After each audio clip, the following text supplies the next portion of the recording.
So hello all. Good morning to some, good afternoon to others. My name is Marika van der Steenhoven, and I'm the Special Collections Education and Engagement Librarian here at the Bowdoin College Library, specifically here in the Department of Special Collections and Archives, where I am joining you from today. I'm so delighted to see all of you, well, at least your names popping up as attendees here for our October page turning. As many of you know, this is a tradition that we began in January 2016, where we are month by month turning one page at a time of Audubon's double elephant folio, Birds of America. There is an incredible archive of our past page turnings as well as our guest speakers, and I encourage you to visit that. You can find that via the exhibit tab on our website. I'll pop that into the chat in just a little bit. Before we get on to today's program, which I am beyond thrilled to share with you, I want to just let you know of the upcoming page turning events for those of you who are engaged in this monthly tradition. Next month, we are delighted to welcome someone who is in the audience today, Lisa Hibble, who is a writer who has collaborated on an artist book that is in our collection with the artist Rebecca Goodale. She is also a Bowdoin alum, and I'm so delighted that she'll be joining us in November. And then for December's page turning, we're delighted to welcome back Professor Susan Wegner, who is here at Bowdoin in the art history department. So that's our lineup for the rest of 2021. And then we move on to 2022 when we've already secured Peter Logan, who will be joining us again to talk about his most recent Audubon research. So it's an exciting lineup and it continues. And we're delighted, even though we're virtual, to continue to be able to share this program with you. So many of you know this program involves the flipping of the bird of the double elephant folio, and then we will hand it over to our esteemed guest speakers. Before we flip the bird, I want to introduce our guest speakers. Again, I'm so delighted to welcome both of them. Today, we're joined by Gerald W. Cloud, who has been professionally active in the rare book and manuscript world for nearly 20 years. He earned his PhD in literature from the University of Delaware in 2005 and published John Rodker's Ovid Press, a bibliographic history that was published in 2010 by Oak Knoll Press, excuse me. He has served as a curator and a librarian at Columbia University, UCLA's William Andrews Clark Memorial Library, and the Harry Ransom Center, University of Texas, Austin. And he worked in the antiquarian book trade for James Cummins Bookseller in New York City and has been an independent bookseller in San Francisco since 2016. Our other esteemed guest, Didier Mutel, is a French book artist and engraver, trained at the prestigious, and you will have to forgive my horrendous French pronunciation. I am through and through a American and Dutch woman, so forgive me. Trained at the prestigious École Nationale Supérieure des Arts Décoratifs and the Atelier National de Création Typographique. He apprenticed at the storied 18th century Paris printer shop Atelier Georges Leblanc before it was shuttered in 2008. Mutel founded his own eponymous atelier in the Jura region the following year, an endeavor designed to perpetuate printing and engraving traditions that are increasingly at risk of becoming obsolete. Mutel launched his career in 1989, worked as an artist in residence at the Villa Médicis from 1997 to 1999, and was named a Maître d'Art by the French Ministry of Culture in 2013. His work has been exhibited internationally, and his artist books, some of which take years to produce, have become museum and collector's items. Mutel applies traditional techniques to resolutely contemporary themes. Several of his works allude to acid, a metonym for the process of etching, which relies on corrosive agents. We are so delighted to welcome both of them here to talk a little bit about a project that we have subscribed to here at Bowdoin, the Birds of Acid, which is a response to John James Audubon's double elephant folio, Birds of America, which we celebrate monthly here. From the paper size and the title page to the range of bird species, Didier plays playful playfully reacts to the cultural, artistic, and scientific monument of Audubon's Birds of America. So we are delighted to welcome both Didier and Gerald here to discuss Birds of Acid. But without further ado, let's take a look here at our Audubon and turn the page.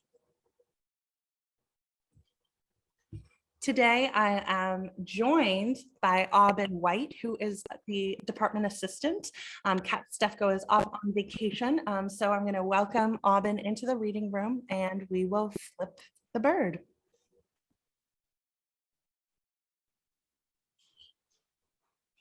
Hi, Aubin. Hello, everyone.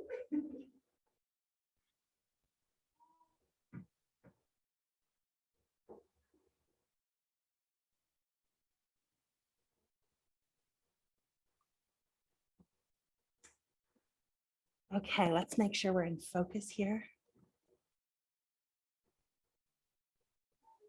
And here is our October bird of the month.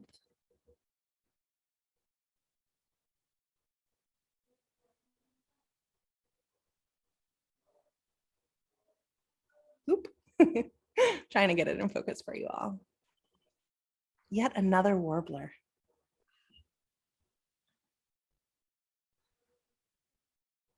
So I'm gonna welcome to the stage Gerald and Didier. Thank you so much for joining us. Thanks for inviting us. It's great to see that you're doing this program and tying Didier's work into earlier work, and that's what interests us the most. And so thank you for having us.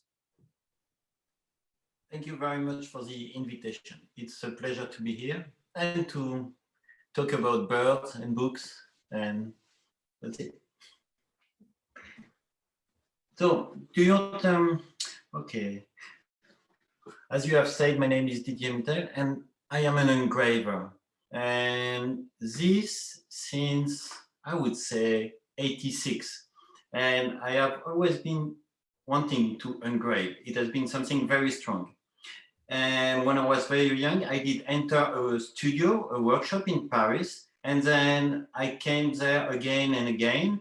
And after 20 years, my Master of Art made a transmission. I gave me this studio. This to say that engraving and the story of a studio, which was created in 1793 in Paris. I mean, the relationship between history and what was made before has always been very important in my work. Another point is, of course, birds. Birds, they have always been a subject I have been very close with. And when I did enter my first art school, it was in 86. The name of the school is at École Estienne. Estienne is the name of a famous printer in France from the 16th century.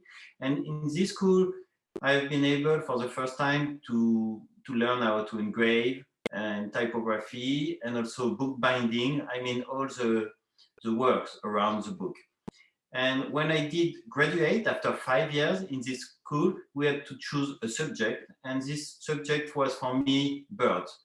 I was very deeply involved with that idea of birds. I remember maybe it was in 87, I discovered the Audubon bird, and I bought a trade edition, and it was very big for me. And I've been through that edition many, many times.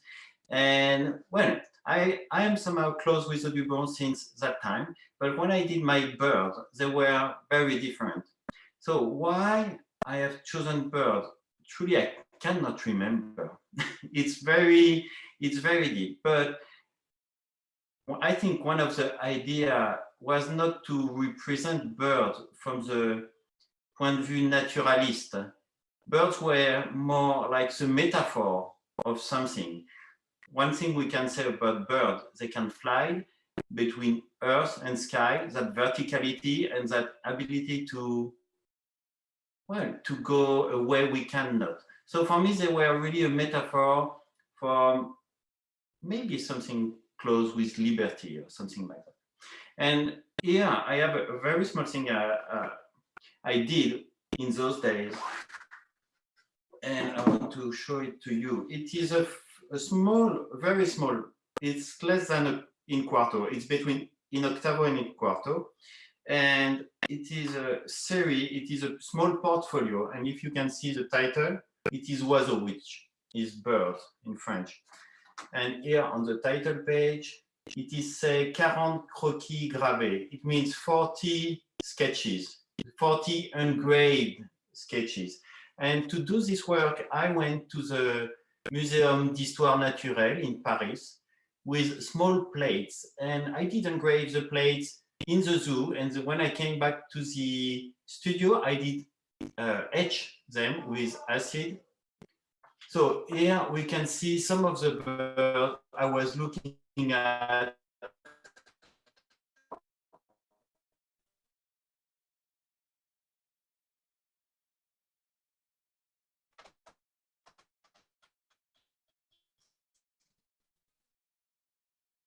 In the zoo. So this and dry point. So those were, and this was really like the beginning of a very serious work on birds. So I did this small portfolio, and I did also a set of 12 large etchings, and also I did somehow illustrate a text by St. John Pertz, and the title was Bird again. So the birds were a way for me to express from the graphic point of view and to explore geographies I was willing to. And this did end in 91. And I also rediscovered, this was a poster for my first exhibition, and it was the 25 and 26 of June, 91. So, and I was very happy and very pleased with this. So during 2-3 years, I was engraving birds, very small size, because the small sketches you have seen, they are maybe like 4 centimeters by 8 centimeters, or much larger scale, and then an artist book. Okay, all this was the beginning with birds. After I did graduate, I was still with birds, but I did forget them a little bit. And it was only 2 years ago, for some reason, I was willing to be back with that subject. And I had in mind the Audubon birds since ever. And first, I made a few, I did try on that size and with a lot of color, because as you have seen, the sketches, they are in black and white. And all my works in 91, they were birds in black and white. But obviously, the color is something extremely, extremely important. So for my birds of acid, what means acid for me? Acid is my tool. I mean, when I'm doing an aquafortis, an etching, I am taking the plate and I do bite the plate with acid. So acid for me is a tool, and it is the metaphor for creation. So birds of acid, it is meaning bird of, something dedicated to creation. So again, I'm not exactly talking about birds, but the shape looks very much like the, I would say, like the Audubon. So the size is slightly the same. And this is interesting because in France, we have traditional size for paper, and they differ from UK and from America. So for you, you have the double elephant. And for us, the size I have chosen is very close from the double elephant. But the name of this size of paper is colombier. And colombier is the name of a bird. I don't know the name of colomb. It's like a pigeon somehow. So, and so I was having that size, and I was willing to use colors, but then I did switch a little bit. Instead of showing birds, I did draw dinosaurs. So this is a big difference, I know, but somehow there are relations because, I mean, birds and dinosaurs, they are links, and birds are like dinosaurs. And also, for me, instead of writing the common name or the Latin name of the bird, I did choose to write names of artists. So here I did connect somehow, and maybe it was my answer to it. What are birds to me? Okay, they can fly, they can go from earth to sky. So for me, maybe birds are artists, or artists are a little bit like birds. Somehow I did make a connection between these two ideas. So I did show these dinosaurs you have seen, and underneath I gave artist name to these dinosaurs. That's why on the first plate you have seen Rembrandt, Poulayolo, so artists from the past and from the Renaissance. And on the second set, you have seen much more contemporary artists. So there will be more livraison and more dinosaurs and more artists. It means that if it can grow, these sets will add, and at the end we will have like a lot of birds, there will be a lot of artists. And I have written a small text because all I am saying, I'm not sure it's very clear. I do my best, but it's difficult. But there is a text which is like an introduction to the way I want to draw and to express. And this text is somehow about creation, what it is creation, what it means, how we can do it, and where we can go with this, and what we can share with creation. So to make it short, for my Birds of Acid, it's talking about creations, and birds are like the ambassadors that they will show us what about creation.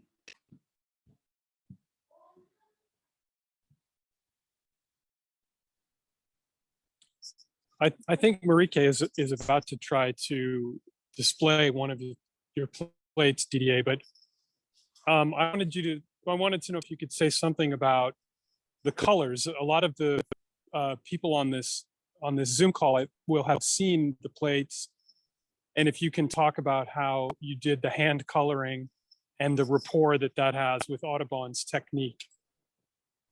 Okay, here usually I am really working with etching, but for this project I have not been using etching. There are serigraphs for the black and white, but then for the color they are colored by hand, one by one. So first I am doing a lot of proofs to experiment and to find a good balance. Okay, for that one, Rembrandt, okay, it's very colorful and there is like fire inside and it's bright, and you can also have sometimes fluo colors, like here you have a little bit of pink fluo. So I want something, I would say, a little bit rock and roll to awake us. And then I do them one by one by hand, and it takes a long time. So they will be somehow all the same, but of course all different, because I cannot do exactly the same. But the idea, all the Rembrandt of the series will be designed this way for the colors.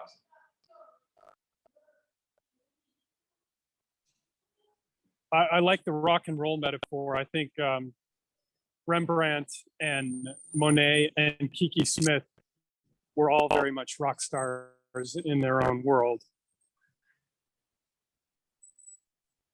Yes, they are. And also I would like, I don't know if I will succeed, but I would like, if in the future, I hope there will be more pages, when we will turn the pages. Here we have mainly dinosaur or bird.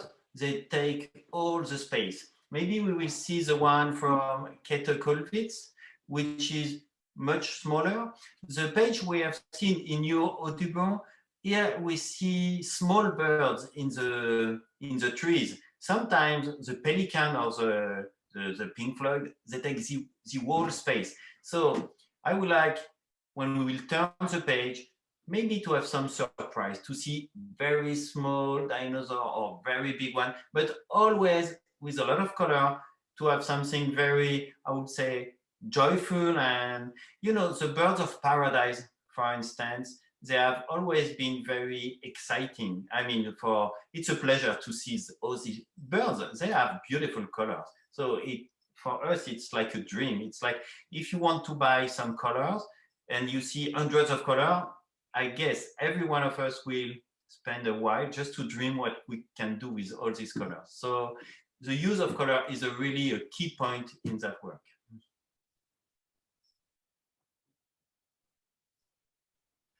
It is such a delight to actually lay these images down within the Audubon, which is where I have the camera set up. It's so wonderful. It's a great display. It really shows how they are indeed the same size as the Audubon. Oh, absolutely. Yes. It's amazing to just think about the imaginative relationship between Audubon's birds and then these birds of acid. It's truly delightful. I want to be cognizant of everyone's time, so I want to leave a few moments for questions, if that's all right with both of you. We have the first question that came in from Rory. Didier, what different plate materials do you engrave when you create the prints? Well, by tradition and usually I am engraving on copper, because copper does respond very well. I mean, somehow it is easy to etch, and then when you print, you have a lot of details. So usually it is copper, but I have been working on steel or zinc. It can be on plexiglass, but I would say mainly on copper.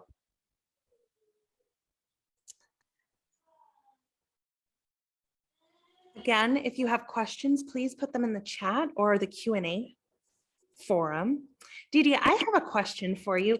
How long do you work on, like right now we have this print in front of us. How long do you spend on an individual print, or are you thinking about them in the sort of the suite or the subscription package? Are you working on multiple at once, or I'm curious about the timing?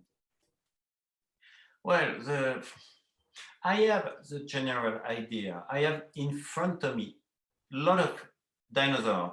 They are ready, some are ready to be produced. And I have, okay, in my head, I have the schedule and everything. By fact, I would say that it is never going the way I think. And it always takes much more time. In fact, I am always too optimistic. So sometimes I am writing that it will be ready in 3, 4, 6 months, and it takes 2 years. So sometimes I feel really not depressed, but it does not go the way I want. It always takes much more time. And then if, here for these pages, then I have written that small text, which is like an introduction. And I was thinking that it will go well, it will be fine, but then it took me 6 more months. So I would say that with creation, it's not something, it is not an exact science, it is not under control. And the only way I think I have found is to take the time I need. So what I will say will be very different from what you will do. And usually it takes much more time. Mm. I love that both the cognitive and then the actual like physical time. So perhaps I did not make this explicit before, but Gerald, you are the bookseller, and you represent BDA, and you are the conduit by which we here at Bowdoin came came to find this incredible project, or came to understand this incredible project. And I'm curious to hear about how you two got to know each other and how, yeah, just a little bit about that. Didier and I met, I'm sorry if there's background noise. I'm on location in our nation's capital. Didier and I got to know each other when I was at Columbia University, I think around 2008. Didier came to present some of his work, and we hit it off and remained friends. And I'm a bit of a Francophile, so would see Didier in France, and we always talked about books and art. And eventually I told him that my time in the library world was maybe coming to an end, and I was thinking of becoming a bookseller under my own name. And he said, well, why don't you represent me if you do? And we've been happy ever since. What a beautiful story. So I help Didier, I help promote Didier's work in the US and reach out to my many colleagues and contacts in libraries. And I find that one of the things that I really like about representing Didier's work is not only the spontaneity that I think just came through very clearly in his remarks about how long it takes to make one of his works, but it's the way that he brings together that kind of unbridled imagination and passion with very historical traditional techniques of engraving and printing, and a knowledge of the history of the book. The connection to Audubon here is not a superficial one. Many of the exact techniques that Didier is doing, the hand coloring, these dinosaurs are not the size, of course, but the project is very much in the spirit of the book, Audubon's Birds of America. And it appeals to me intellectually and aesthetically, and I think it does to libraries as well. Absolutely. I mean, when we were considering this acquisition, one of the things that I was most struck by was how it helps to not only demonstrate the importance and the relevance of Audubon's Birds of America in a really visually layered and scholarly discourse, but it really also supports a strength in our collections here at Bowdoin, which are artist books that directly engage with historic predecessors. And beyond public programs, you know, I'm in the classroom a lot, and I'm working with students and faculty with materials, and it's just such a wonderful, imaginative piece that really forces the viewer and the reader to engage and to make connections. And it's one of the things that I love so much about the Birds of Acid project. It's just the connections, well, and everything you just said, Gerald, these deep and meaningful connections with a historic source, and then the spontaneity and the joy and the humor too. We have one more question before we begin to wrap things up. It's another question from Rory. Are most prints printed in black line and then colored with a small brush? This is how I understand the Audubon folio prints are created. Yes, exactly. First, there is the black, and then I am coming into the black with the color, with a small brush. Wonderful. So again, I want to be conscious of, I like that it sort of maybe looks like I'm one of the Birds of Acid dinosaurs speaking right now, this disembodied voice. But I want to thank everyone for joining us today. I also, if you are on Bowdoin's campus, if you're a part of the Bowdoin community, I encourage you to come to Special Collections and Archives. We're on the 3rd floor of the Hawthorne Longfellow Library, and you can look at and engage with these prints with your own hands and your own eyes, unmediated by the Zoom camera. We are also accepting appointments from outside researchers, so you can learn more about that on our website if you are in the Maine area, in the Brunswick area, and want to engage with these materials. You can make an appointment and we would welcome you into our reading room. I will switch over now to show you my face and to show you my absolute gratitude to both Didier and Gerald for joining us today for our informal and hopefully joyous page turning event. It has been truly an honor to have both of you here with us for this brief time. And we look forward to being able to invite you to campus to spend more time with us and to talk more about this project, your other projects, as well as the book and book arts. That's a big goal of mine. So stay tuned, all of you, for when Didier and Gerald come to campus. So thank you. Thanks for having us. It's fun to do. And if any of your colleagues or anybody on this call wants to know more, please encourage them to contact you, and you can forward any questions on to me, and Didier and I will be glad to respond. Absolutely. Fabulous. So please reach out if you have additional questions. And again, this recording will be up on our website in a few days with some links to learn more and how to engage with this work here at Bowdoin. So Didier, Gerald, thank you again. I wish you the very best day, afternoon, evening, wherever you may be calling from. And thanks again to our audience. Look forward to seeing you in November.